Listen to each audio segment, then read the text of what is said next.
So the adult is completely logical. Think of Spock from Star Trek. Think of the Vulcans. All logic, no emotion. And then the next part in their model, and truly in the model that I use as well, the basis for the model that I use, is the parent. I'm going to skip over that one and come back to it. And go to the inner child. Now, the inner child is like the opposite of the adult. Completely emotional and no logic. It rarely thinks, it feels. Think of a toddler, 2 or 3 years old, just emotions. And 1 minute crying, upset, angry, hurt, the next minute laughing and joyful, and then back and forth between those states and in between, and flows easily and quickly. And ideally, our emotions are like that. They flow easily. We don't get stuck. And the key to that is our parent. So in their model, they just have a parent. And I like to divide the parent up into a protective parent and in a nurturing parent. Blank. Nurturing parent and protective parent. And the protective parent is just that, protective. And then the nurturing parent is that, nurturing. So the protective parent does things like sets boundaries with people, helps the inner child to feel safe and secure. Whereas the nurturing parent just loves, it dotes on the child, tells it how wonderful it is, tells it how much it loves it and how lovable and how beautiful it is. And the development of those two parts of self is more, well, depending on the person. Because some people are very adult in their life, and some people are very inner child in their life. And people whose lives are very inner child, whose inner child hasn't been parented very well, is running amok.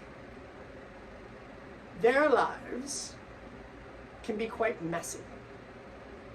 So this was me way back in the day. My finances were a mess. I was addicted. I had a lot of addictive tendencies, including codependence in my relationships. I was chronically late. I did a lot of self-sabotage. I never actually let myself succeed and be successful. And it was through the awareness that I had a running amok inner child that, and then developing my inner parents, my protective parent and my nurturing parent, and coming into more self-love and acceptance, as well as developing skills and teachings around finances and really getting my inner parent schooled up on what I needed, what my inner child needed, so that I could be in and of the world in a more interdependent way, way less codependent. Now, the other way that a lot of people show up in the world is through adults, where they've locked down their emotions, and generally these people, it hasn't been safe to be emotional. They learned very early on that being emotional was a bad thing or a dangerous thing. And so in order to be safe, what they did is they turned off. They stopped listening to their inner child. And so generally speaking, people are in one of, or two, either one of those two camps. The inner child is running amok, or the inner adult is in total control. And I believe the idea is balance. That our inner parent is an intermediary between the adult and the inner child, and in life in general. So it's ideally our inner parent that is interacting with the world, but listening to our inner child and our adult. So sometimes I see them, these all four parts of self, kind of sitting around a table or in a park having a picnic and talking to each other, letting each one know what it needs, and so that the parent can make a decision about what to do in life. What are the needs? What do all parts of self want? Now, there is another part that is included, and that is the soul or higher self, the divine self, that ultimately knows the purpose of why it is that we are on this planet, why we've incarnated, and why we're having the experiences. And the inner child is innately connected to that part of self. In fact, Shakti Amma, who is another one of my teachers, who is in India, says that the inner child is the divine within that needs to be nurtured. Now, another key to the inner child, one of the things that I've experienced, both within myself and in helping clients, is that the inner child will often wear, like clothes or a costume, beliefs and thoughts and ways of being in the world that they learned and adapted to. And so we end up not being our divinely authentic self, but trying to fit in, trying to figure out how to belong, trying to figure out what it is that that person or people, that group needs or wants, so that we can belong, we can fit in. Because belonging and fitting in is part of what we need. It's one of the needs. Belonging is one of the needs of the inner child. Safety, because safety is one of the needs of the inner child. We need to feel safe. And if we don't, then we will do all sorts of crazy things to try to feel safe. And so in the sessions that I do with people,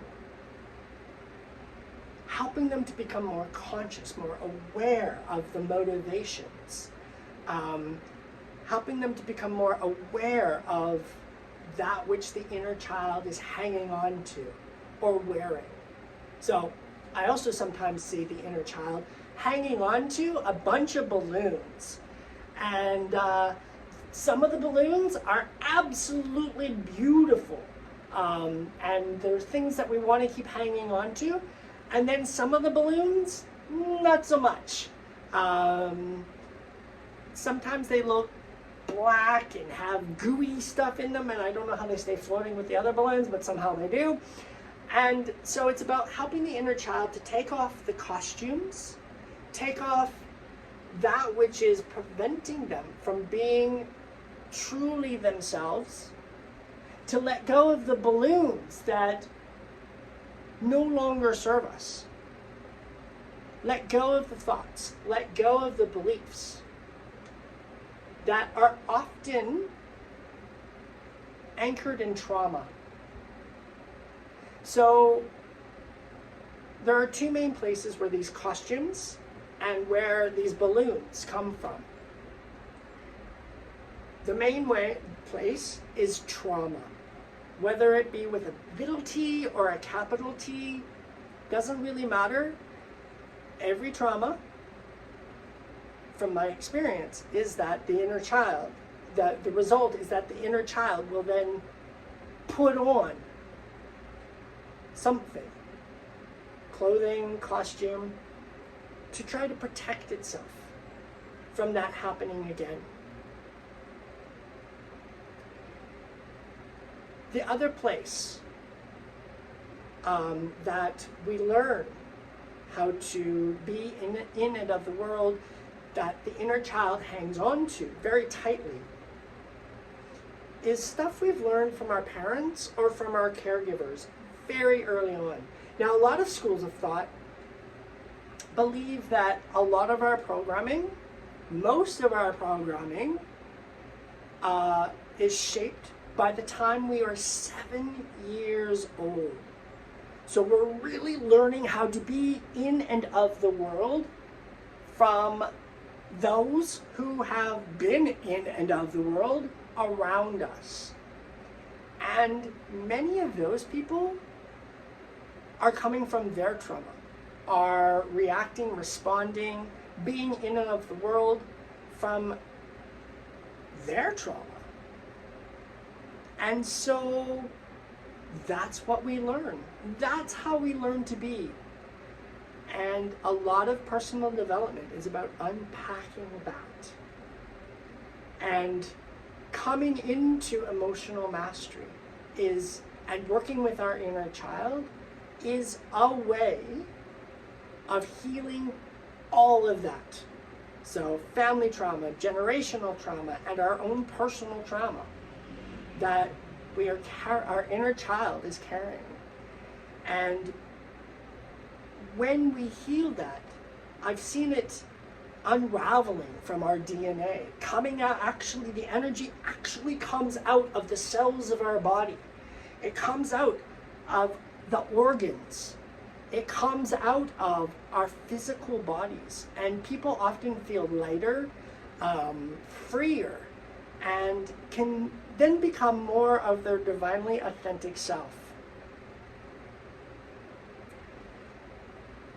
So really working on and developing the relationship with your inner child.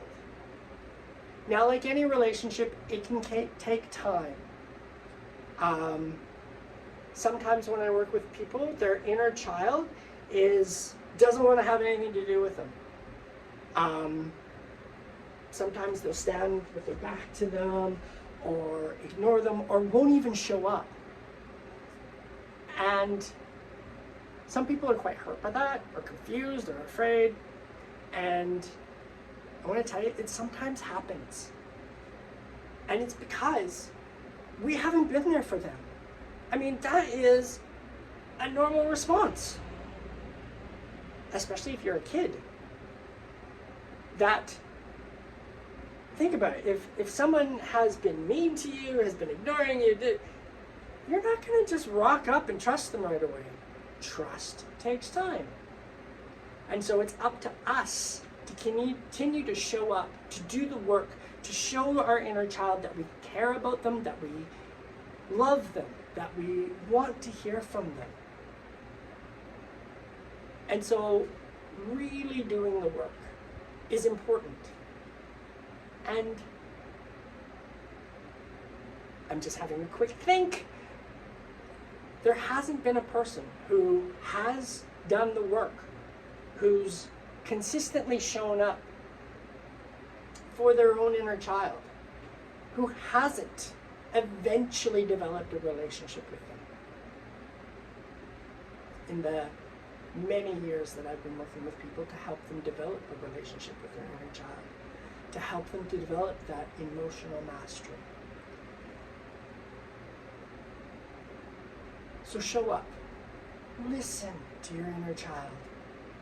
And there's a number of techniques to do that. Journaling is a great way. But my favorite way is just to sit, and I often will touch either my heart chakra, my solar plexus chakra, or even like my shoulders, kind of giving myself a hug, close my eyes, and connect with my inner child. Send them love. Now, I've been doing this for years and developed quite a good relationship with my inner child. That doesn't mean that sometimes he doesn't run away and get out of control, and then I've got a mess to clean up in my life. But I'm better at cleaning up the messes because I know what's going on, and the messes get cleaned up faster. The inner child has needs, and it's up to us to ensure those needs get met. Now, it doesn't mean that we have to meet the needs ourselves, but because I don't think that's always possible. We don't always have the resources that we require. And so to have our parent consciously and skillfully ask for help in meeting the needs of our inner child is another part of the skill set in developing emotional mastery. I keep slipping into mental mastery. That's another aspect of spiritual mastery that I will talk about, and is another one of the essentials for your spiritual path. The emotional mastery is linked into mental mastery. It's part of it.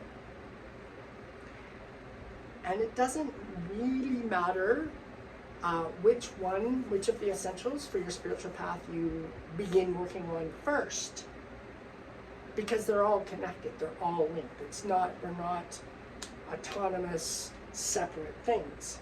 Just like in this model, they're not separate. The adult is not separate from the parent is not separate from the inner child, that's not separate from the soul. Speaking of not separate from, the inner child is, I can't think of a word strong enough, so connected to our physical bodies. It holds a lot of wisdom about what is happening within our physical bodies. It's the key, or one of the keys, to good health. Oftentimes, our inner children will sabotage us through illness. If it's not being listened to, if it's being neglected, if it's hurt, oftentimes that will be reflected in our physical bodies. Whether it's an injury or an illness, chronic illness can be linked to the inner child. Whether it is the one that is, for lack of a better word, causing it, that inner wisdom of what our bodies need, of what we need, is held within the inner child. So this is another reason why it is so important to develop a good relationship with your inner child, to listen to them, to keep them safe, to meet their needs. Now, I've talked about their needs, and the needs, when I teach the classes, specifically on inner child, I teach specific needs, categories of needs. And I don't want to go into right now, but if you'd like to know more, please do message me, please do contact me, and I can answer your questions. So, this inner child, the key is to parent, to be a good parent. Parents, oftentimes we will parent our inner child as we were parented. So, and sometimes that wasn't very skillful. And so it's about learning how to parent ourselves. And that's another thing that I help people to do, is to be better parents to their inner children, to develop the emotional mastery, so that they can be more empowered in the world, to be more productive and empowered in the world. really developing that protective parent and the nurturing parent.